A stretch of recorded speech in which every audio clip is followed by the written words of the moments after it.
आज के online class में मैं सभी स्टूडेंट्स का स्वागत करता हूँ। देखिए स्टूडेंट्स, हम आज नया अध्याय स्टार्ट करेंगे। वो है हरिवंश राय बच्चन की कविता आत्म परिचय।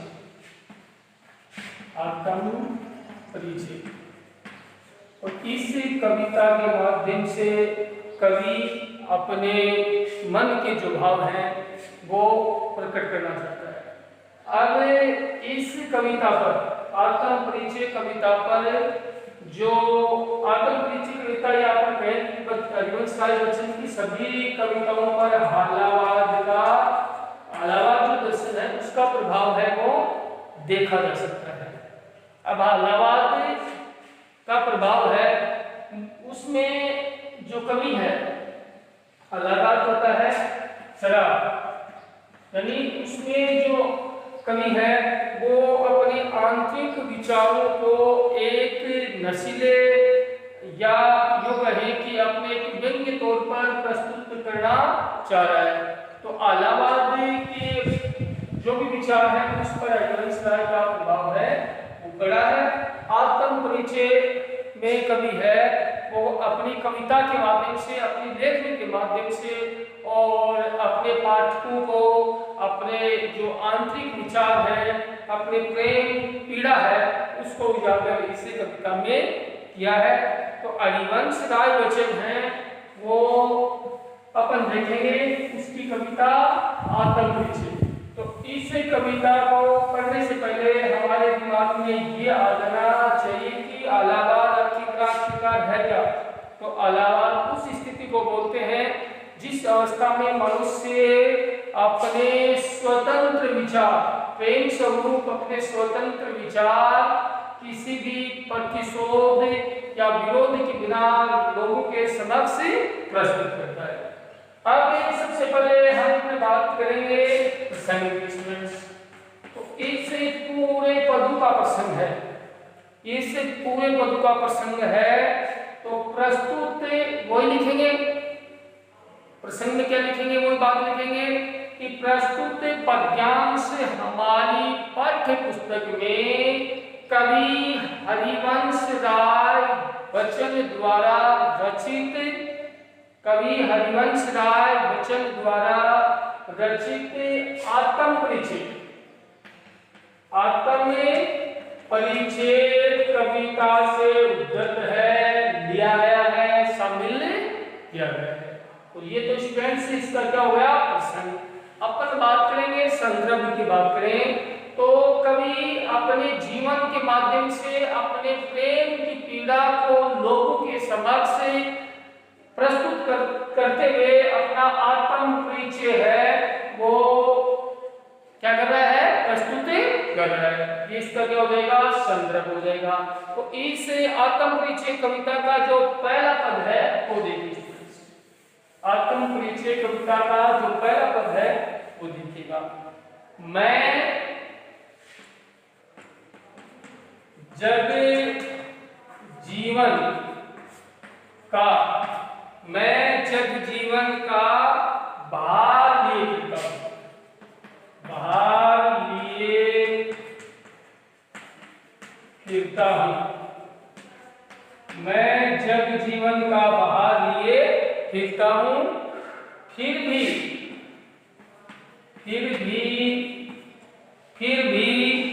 जीवन में, फिर भी जीवन में प्यार लिए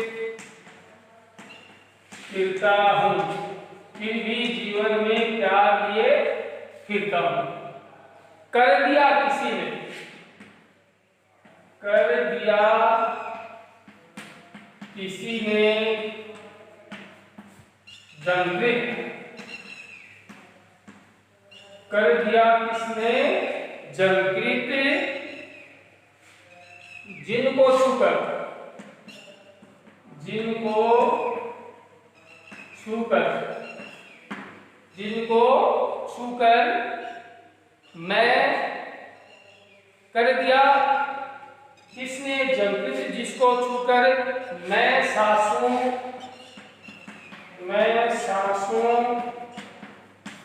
के मैं सांसों के दो तार लिए फिरता हूं, दो तार लिए फिरता हूं,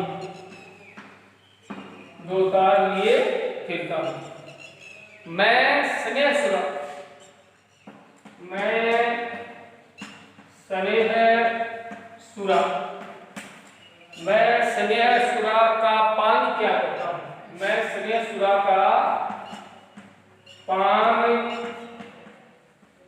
किया करता हूं, मैं स्नेह सुरा का पान किया करता हूं। मैं कभी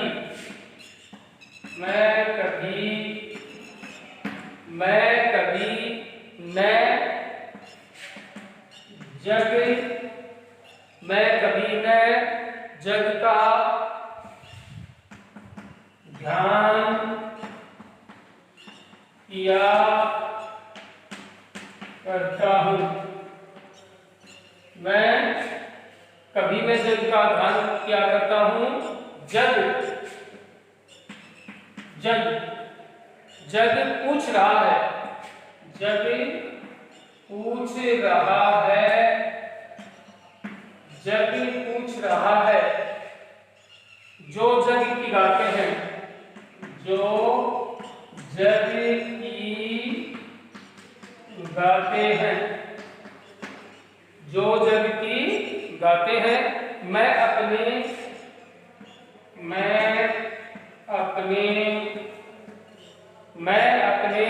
मन का गान किया करता हूं। देखिए स्टूडेंट्स, पहला पद कवि हरिवंश, क्या हो गया, हरिवंश राय बच्चन, और क्या हो जाएगा कविता का नाम आत्म परिचय, आत्म परिचय। तो देखिए स्टूडेंट्स, इसका हमें पहले करेंगे प्रश्न। तो प्रस्तुत पद्यांश हमारी पाठ्य पुस्तक में कवि हरिवंश राय द्वारा रचित कविता आत्म परिचय से उद्धृत है। इसमें कवि है वो ये बता रहा है, मैं का मतलब किसके लिए है, हरिवंश राय बच्चन के लिए। मैं जगनी संसार, जगनी होता है संसार, संसार जीवन का भार लिए फिरता हूं। ऊपर की पंक्ति का स्टूडेंट से कवि हरिवंश राय बच्चन कहता है कि मैं इस संसार रूपी जो जीवन है उसका भार अपने कंधों पर लिए फिरता हूं। मतलब कहने का हो गया कि इस जो मेरा जीवन है वो जग के लिए है और उसका भार है वो मेरे कंधों पर है।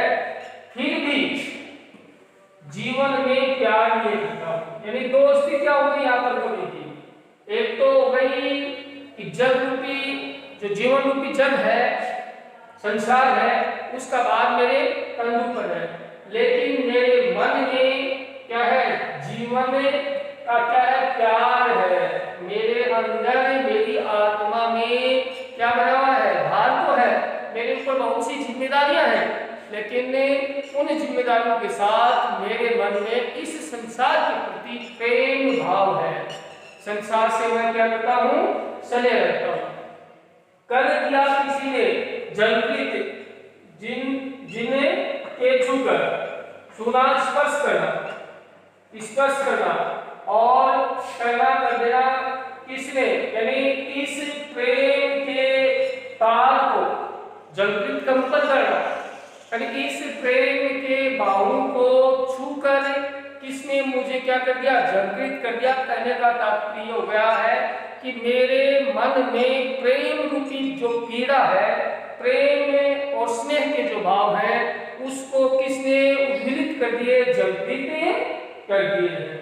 मैं सांसों के दो तार लिए फिरता हूं, यानी मेरे जो प्राण है, मेरी जो श्वसन क्रिया है, वो मात्र किस पर टिकी है? वो मेरी प्रेम की व्यंजना पर टिकी है। तो मैं, मेरी जो सांसें हैं उन सांसों में किसके तार हैं? मेरे किसके साथ तार है? वो तार है प्रेम रूपी तार है। मैं स्नेह सुरा, प्रेम रूपी मदिरा। स्नेह सुरा होता है प्रेम रूपी मदिरा, प्रेम रूपी मदिरा। मैं प्रेम रूपी मदिरा का पान करना होता है पीना, पान का होता है पीना।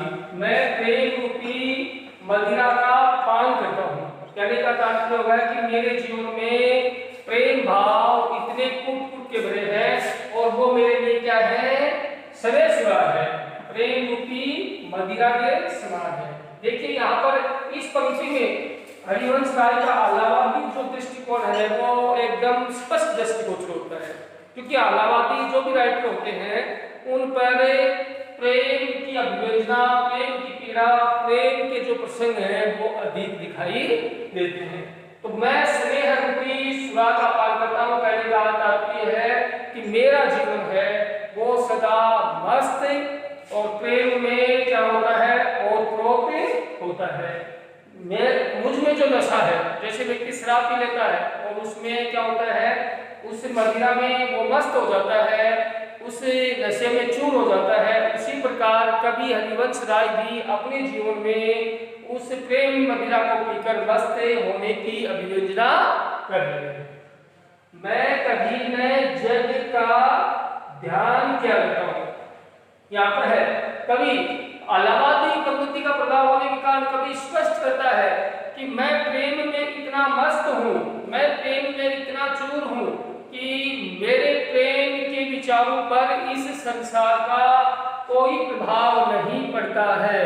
कहने का तात्पर्य हो गया है कि इस संसार मुझे कुछ भी कहे, संसार चाहे मेरी बुराई करे, प्रशंसा करे, तो मुझ पर, मेरे प्रेम भावना पर है उसके कोई प्रभाव पड़ने वाले नहीं है। तो मैं कभी न जग का ध्यान करता हूँ तो मुझे इतना भी क्या है? मैं प्रेम में इतना मस्त हूँ, प्रेम में इतना चूर हूँ कि मुझे संसार का कुछ ध्यान नहीं है, ज्ञान नहीं है।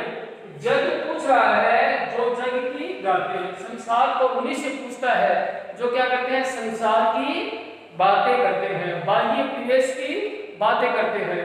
तो संसार हमेशा उन लोगों से क्या करता है? पूछता है, उन्हीं लोगों से उनका सामना हो पाता है जो संसार की क्या करते हैं? गाते हैं, संसार की बड़ाई करते हैं।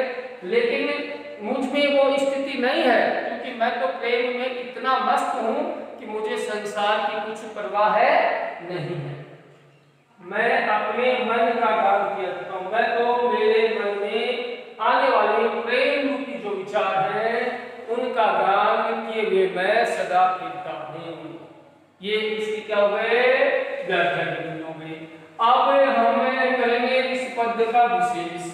तो इस पद के विशेष में पहला पद लिख देंगे कि प्रस्तुत पद में कवि ने, प्रस्तुत पद में कवि हरिवंश राय ने रूपक अलंकार का प्रयोग किया है। क्या हो जाएगा? पहला बिंदु हो जाएगा रूपक अलंकार, हो जाएगा रूपक अलंकार। देखिएगा फ्रेंड्स, विशेष को लिखते समय आप कम से कम विशेष में 3 जो बिंदु है वो लिखने अनिवार्य है, ताकि आप अंकों को भली भांति आकर्षित कर सको। तो क्या हो जाएगा? विशेष का पहला बिंदु, इस कविता का विशेष का पहला बिंदु हो गया प्रस्तुत पद में कवि ने रूपक अलंकार के माध्यम से अपने विचार प्रस्तुत किए हैं। तो अलंकार क्या हो जाएगा? रूपक अलंकार। दूसरा है इस पद में कवि ने प्रेम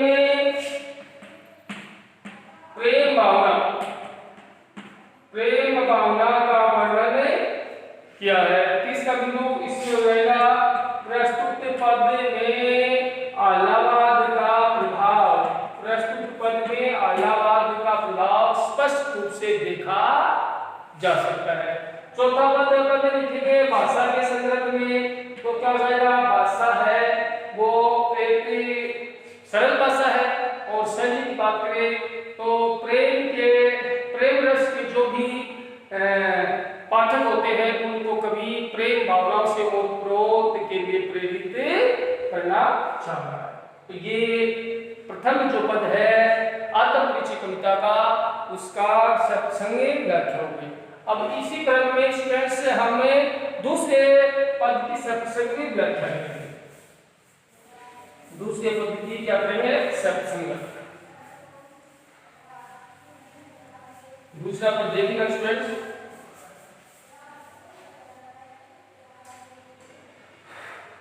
मैं, दूसरा पद है मैं निज उर में, मैं निज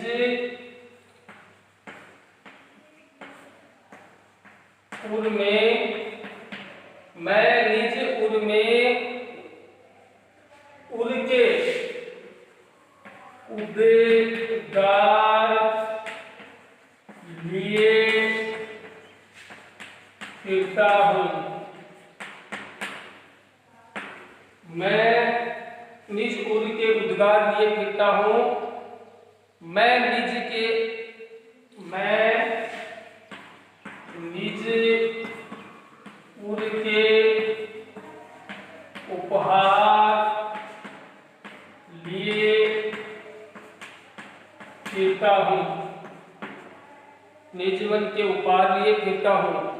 है यह अपूर्ण संसार, है यह अपूर्ण संसार, है यह अपूर्ण संसार न मुझको बाता, मैं मुझको बाता, न मुझको बाता। मैं स्वप्नों का संसार लिए फिरता हूँ। मैं स्वप्नों का संसार लिए फिरता हूँ। मैं स्वप्नों का संसार लिए फिरता हूँ। मैं जला हृदय में अग्नि दहा करता हूँ। मैं जला हृदय में अग्नि दहा करता हूँ।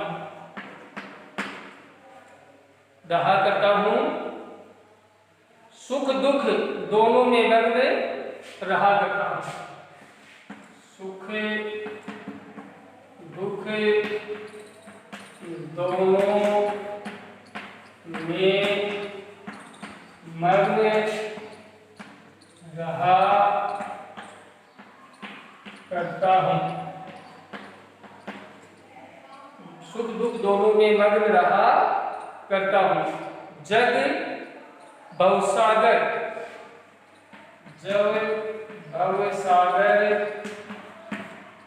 जग भवसागर तरने को नाव बनाए, तरने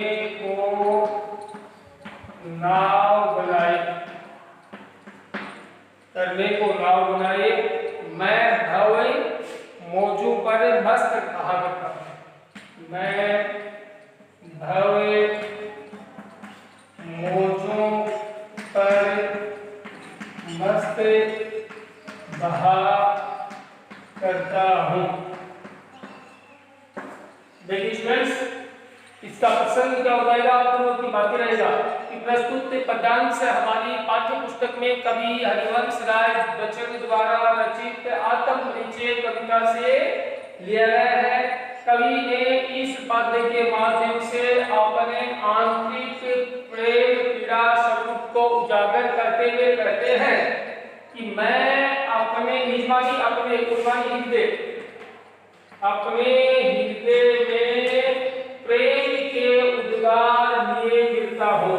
यानी मेरे मन में, मेरी आत्मा में सदा प्रेम के जो भाव हैं वो रहते हैं को मैं दूसरों के सामने प्रकट करना चाहता हूँ, दूसरों के सामने उनको उद्गार करना चाहता हूँ। मैं अपने हृदय में उपहार, यहाँ पर उपहार प्रेम की उपहार है, यहाँ पर कभी प्रेम रूपी उपहार की बात करा है, प्रेम रूपी उपहार की बात करा है। कैसी उपहार की बात करा है? प्रेम। अगर परीक्षा में छोटा प्रश्न आ जाता है या फिर कभी ने किस उपहार की बात करा है तो अपन लिख देंगे प्रेम रूपी उपहार। और ऐसा साहित्य में इसलिए होता है कि रूपक अलंकार है उसके माध्यम से होता है। तो कवि कहता है कि मैं अपने हृदय में प्रेम रूपी उपहार लिए बैठा हूँ, यानी लोगों को मैं भेंट करना चाहता हूँ, लोगों को कुछ देना चाहता हूँ, तो प्रेम भावना ही मैं उनको प्रस्तुत करना चाहता हूँ। यह अपूर्ण संसार मैं मुझको भाता है। यहाँ पर कभी संसार को इस पंक्ति के माध्यम से कभी संसार को अपूर्ण बताता है, और अपूर्ण संसार का मतलब है कि इस संसार में निवास करने वाले लोग जिनके हृदय में प्रेम पीड़ा या जिनके हृदय में प्रेम भावना नहीं होती है, इसलिए संसार को कभी क्या बताता है? अपूर्ण बताता है। तो यह संसार अपूर्ण है जो मुझे भाता नहीं है। भाता का मतलब हो गया अच्छा नहीं लगता, अच्छा नहीं लगता है, यानी जिस संसार में प्रेम भावना नहीं होती है वो संसार है, वो मुझे अच्छा नहीं लगता है। मैं सपनों का संसार ये देखता हूँ, सदा आशावादी दृष्टिकोण को प्रस्तुत करता है। ये जो पंक्ति है वो क्या हो जाएगी? आशावादी दृष्टिकोण को प्रस्तुत करता है। यहाँ पर कवि है, कवि के मन में निराशा की भाव नहीं है, बल्कि प्रेम को लेकर एक आशावादी दृष्टिकोण के भाव उसके मन में है। तो मैं अपने सपनों में आशावादी दृष्टिकोण है उसको लिए फिरता हूँ।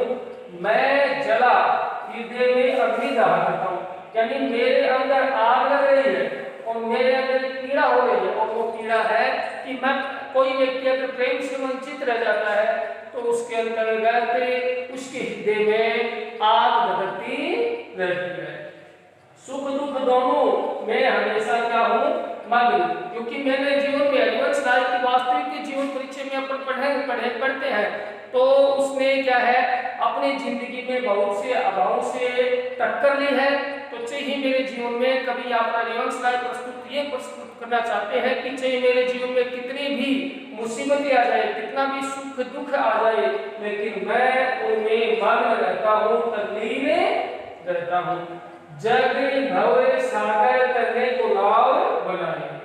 संसार रूपी जो सागर है, संसार रूपी जो सागर है, चाहे इस दुनिया से पार उतरने के लिए चाहे कितनी भी नाव बना लें, लेकिन मैं सदा अपने मस्ती में मस्त रहता हूँ, मौजों में हमेशा क्या हूँ? मस्त हूँ, क्योंकि मेरे आंतरिक मन में, मेरी चेतना में, मेरी आत्मा में इतना प्रेम स्नेह है और लोगों के प्रति इतनी दया का भाव बना हुआ है कि संसार चाहे भवसागर पार करने के लिए एक नाव तैयार करें, लेकिन मेरे अंदर तो मस्ती का ज्वल इतना है कि मैं सदा उसमें मस्त रहकर और संसार को मैं उस प्रेम भावना को विकसित करते हुए फिर रहा हूँ। अब हम हमारे बिंदु पर पहुंचेंगे, किस पर?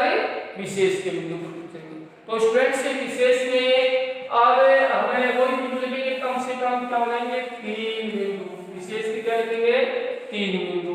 और 3 बिंदु में पहला क्या जाएगा? पहला बिंदु आ जाएगा प्रस्तुत पद में कौन सा है? रूपक अलंकार है। कौन सा अलंकार हो जाएगा? रूपक अलंकार हो जाएगा। दूसरी बात आती है इस पद में कवि है वो आशावादी दृष्टिकोण है, उसको आशावादी दृष्टिकोण को प्रस्तुत किया है, आशावादी दृष्टिकोण को अपने पाठकों के सामने प्रस्तुत किया है। तीसरी बात आ जाएगी कि इस पद के माध्यम से कवि हरिवंश राय वचन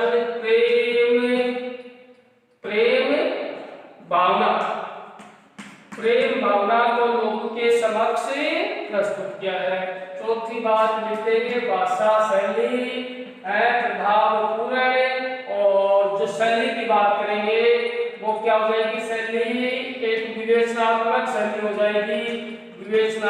विवेचनात्मक या उपदेशात्मक शैली का इस्तेमाल कभी इस पद में किया है। तो स्टूडेंट्स, कवि हरिवंश राय बच्चन के जो पहली इस जो कविता की हमारी आत्मपरिचय कविता, उसके आज इस कालांश में हमने 2 पदों का अध्ययन कर लिया है। बाकी का जो पद है उनका हम नेक्स्ट कालांश में अध्ययन करेंगे। धन्यवाद।